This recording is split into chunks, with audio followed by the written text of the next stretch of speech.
Welcome students, this is Professor Pushkar Shinde.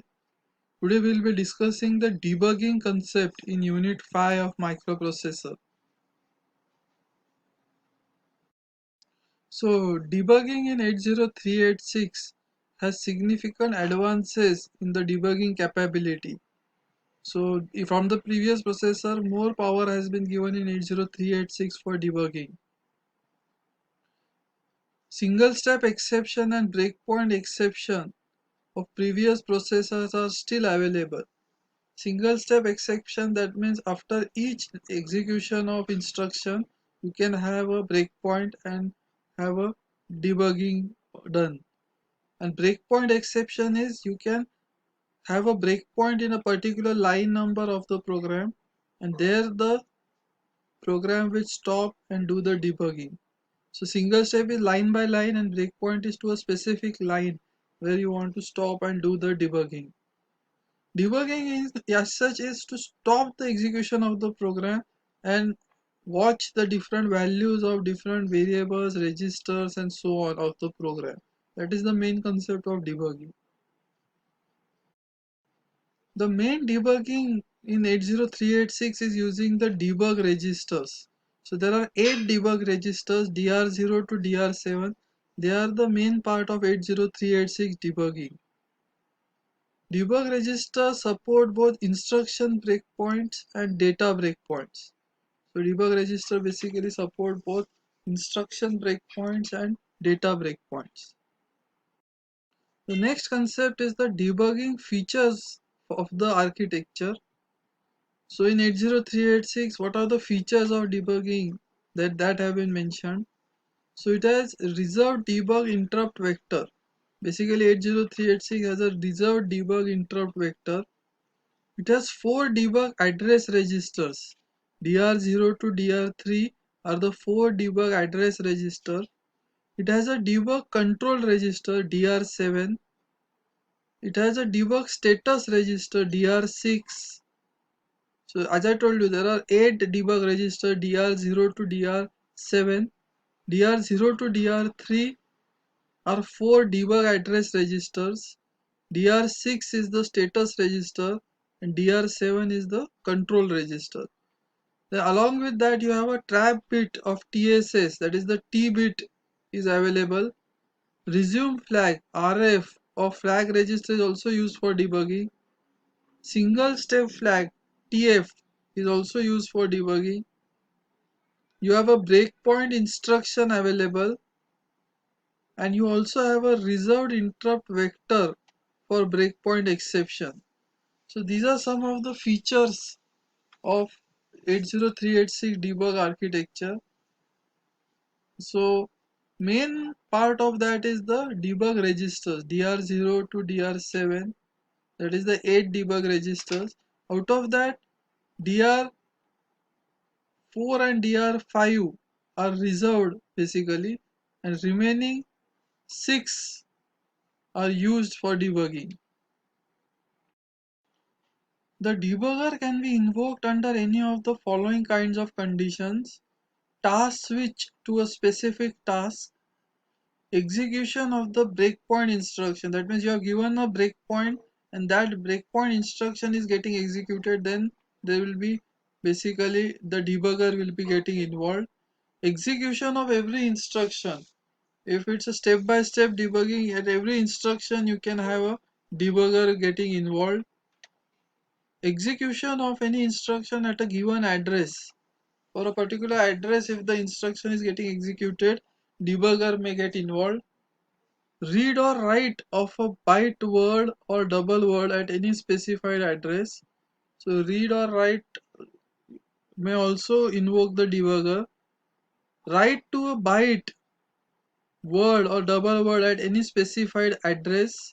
So during write process also you can have a debugging involved.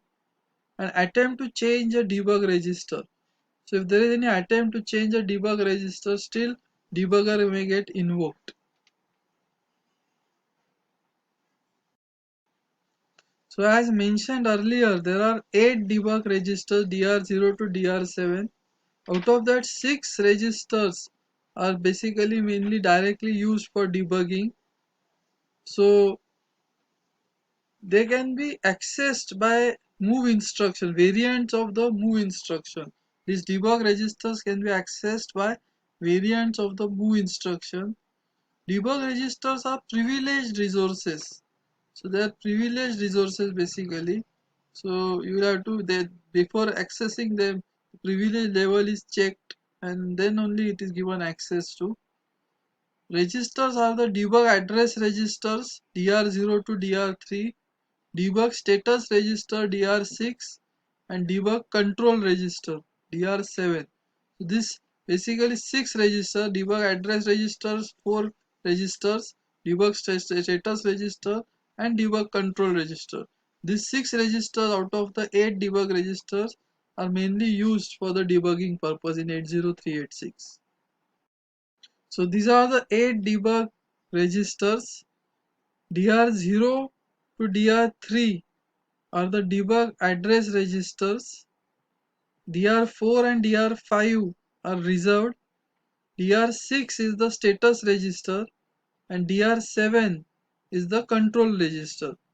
So this is the basically the 8 debug registers out of which the 6 debug registers are actually used. This is the diagrammatic representation of the debug registers. We'll go in detail of each and every register. So speaking of the debug address registers, there are DR0 to DR3. There are 4 debug address registers. They basically contain the linear address associated with one of the 4 breakpoint conditions defined in DR7.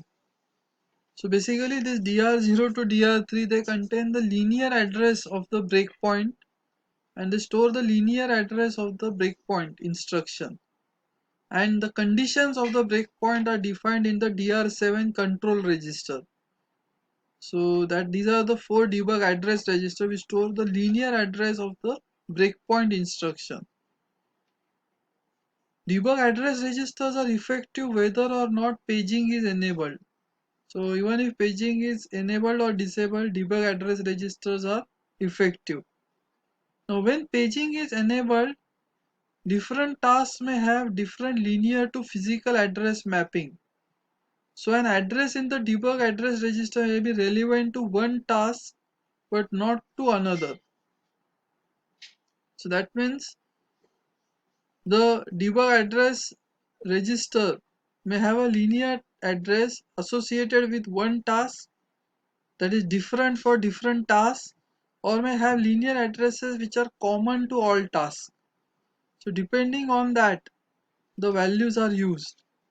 So for that, the 80386 has both global and local enable bits in DR7 to indicate whether a given debug address has a global or local relevance. Global means linear address for all tasks are same, and local, that means only for a particular task the linear address is relevant. So depending on the local enable and global enable bits of the DR7, that is the control register, those values are used of the linear address in the DR0 to DR3 registers. So DR7 is the debug control register. It helps to define the debug conditions and selectively enables and disables those conditions. So it defines the debug conditions for the debugging. For each address in register DR0 to DR3, the corresponding fields r/w0 through r/w3 specify the type of action that should cause a breakpoint. So because of what reason would a breakpoint be happening is decided by the control registers r/w0 and to r/w3 bits. 00 indicates break on instruction execution only. That means only when there is an instruction execution there will be a break. 01 indicates break on data writes only. When there is a data write, that means that time only there will be a break. 10 is undefined and 11 indicates break on data reads or writes but not instruction fetches. So 11 indicates break on data reads or writes but not instruction fetches. Fields len 0 through len 3 of the debug control register specify the length of data item to be monitored. A length of 1, 2 or 4 bytes may be specified. 00 indicates 1 byte length, 01 indicates 2 byte length, 10 is undefined, and 11 indicates 4 byte length. So you have len 0 to len 3 of the debug control register, that is DR7 register, which is used. The low order 8 bits of the DR7 control register L0 through L3 and G0 to G3 selectively enables the 4 address breakpoint conditions. That means local enable or global enable. L0 stands for local enable, L0 to L3 stands for local enable bits, G0 to G3 stands for global enable bits. The LE and GE bits, that is local enable and global enable, they control the exact data breakpoint match feature of the processor. That means if it is a local enable, then the linear addresses are different for different tasks. That is what that indicates. And when it is global enable, it indicates that the linear address are same for all tasks, are shared globally. So whether the linear address are locally applicable or globally applicable, that is what is decided by the L0 to L3 and G0 to G3 bits. So if it is local enable, they are only applicable for a specific task, the linear addresses in the DR0 to DR3 debug register, debug address register. And if it is global enable, they are applicable to all tasks of the 80386. The next register in debugging is the debug status register DR6. It permits the debugger to determine which debug condition have occurred. So it gives the status of the debugging, basically the debug status register. When the processor detects an enabled debug exception, it sets the low order bits of this register B0 through B3 before entering the debug exception handler. BN is set if the condition is described by DRN, that is the debug registers, len n and r/wn occurs. So they give basically what is the condition of the debugging. From the debug register values, from the len n bits of the debug control register and r/wn of the debug control register. It gives the status that has caused the debug exception. The BT bit is associated with the T bit, debug trap bit of the TSS. So BT bit is associated with the T bit of the TSS. The BS bit is associated with the TF, trap flag bit of the E flag register. So BT bit is associated with T bit and BS bit is associated with TF bit of the flag register. The BD bit is set if the next instruction will read or write one of the 8 debug registers. So if the next instruction will read or write one of the 8 debug registers, then the BD bit is set. And if ICE 386 is also using the debug register at the same time, this is the condition when the BD bit is set. That is, if the next instruction will read or write one of the 8 debug registers and IC 386 is also using the debug register at the same time. So in short, the status register is giving the status of the debugging. I hope that from this session you are clear with the debugging part of the 80386. This is part of the unit 5 of microprocessor. Thank you.